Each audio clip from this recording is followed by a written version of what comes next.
the Blade Runners, where we have seen numerous cameras and signage destroyed by basically vigilantes acting against the law, criminal behaviour to attack those signs. And more of it has happened yesterday.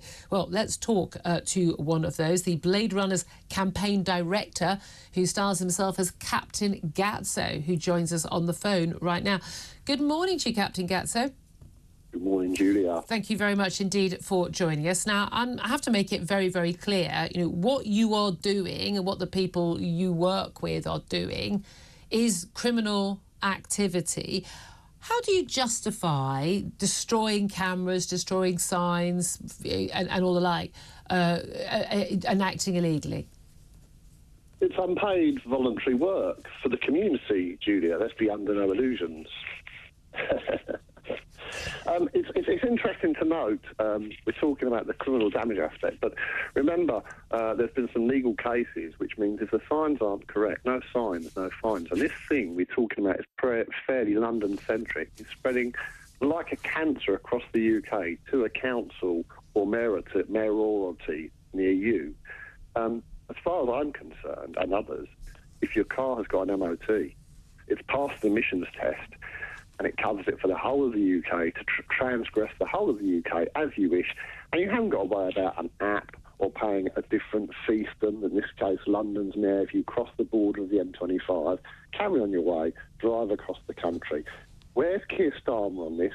The Tories on this? Where are they? I think this is they're going to use this to sort of beat it next year. They'll say, they're keeping very quiet now about it, but they'll say next year, they'll say, oh, this clean air zone stuff, we're going to stop it, or we're going to bring laws and rules and regulations in to stop it, which will be a vote winner in their eyes. Again, there's a lot of people suggesting that actually the Tory government are quite happy not to overturn this, because either I think the law is very clear that they could if they wished, because they like people are angry with the Labour Mayor Sadiq Khan for it. And there's no doubt at all an awful lot of Labour MPs, Labour councillors, the Labour leadership, a bit unhappy about this. They realise this may well cost them votes. But here's the thing, I'm massively opposed to this scheme. I'm opposed to people lying and claiming people are going to be saving children's lives when it's an absolute load of nonsense what they're claiming, to basically do a money-making scheme and fleece motorists yet again.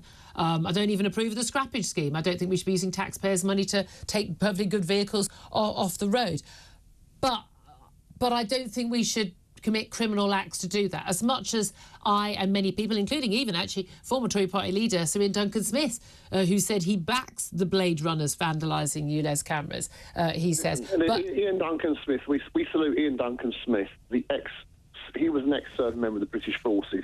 Julia, when you are under attack, when you are under constant attack from this government and all the other governments previously, you have to take defensive, offensive action, OK? They're not standing up for us. They're all liars, and whoever you vote for next year, the government wins. At the moment, we've got red Tories, we've got blue Labour. Look at Keir Starmer. Put a blue tie on him. It's Sir Keir Starmer. Look at his cut of his jib. Look at his dress sense. Look at his way he delivers.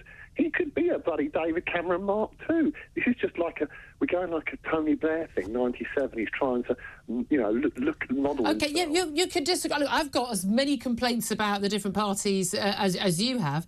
Does that justify, though, going around taking down the cameras? Now, when I read these articles, I'm not going to lie, I, like probably an awful lot of people, also chuckle at this, that actually a bunch of people, in masks and balaclavas can go off and do this.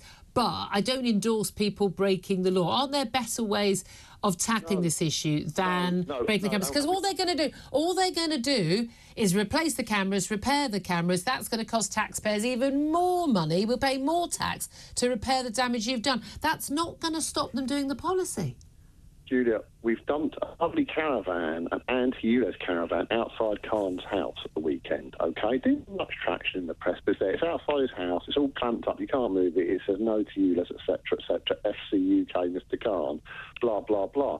But what's important here is the next step is not just the cameras getting damaged, is people are using their imagination. People are doing something called stripping, which is electrical insulating tape on their number plates, changing Fs into Es, registering their cars where they don't live, doing all sorts of things to circumnavigate this whole thing. And all of the councils around the UK are now going to the government to increase all the parking fines to 150, 200 quid.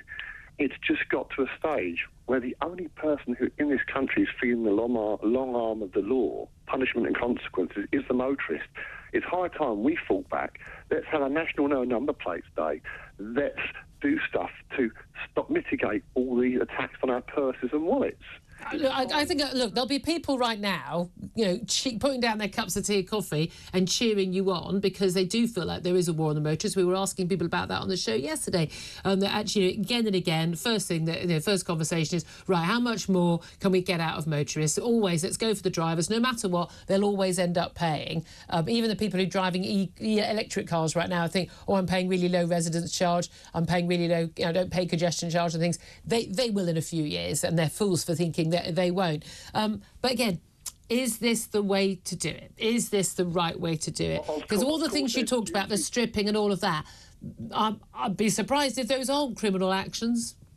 Listen, it's all been decriminalised. This whole thing, these fines, this congestion charge, this ULEZ, it's all been decriminalised. The police aren't interested. The police can't even do a burglary report. They reckon they've got to go at least report every single crime. But remember, Mayor Khan, this chap cannot even lie straight in a bed, Julia. Do you think that you're going to win this battle? We'll just carry on as we are. People in the underground, people doing things, and more people. You know, we've done cameras where people have been filming and cheering us on. Okay, and you know, outside just as it goes dark at 9 o'clock. The general public are on side.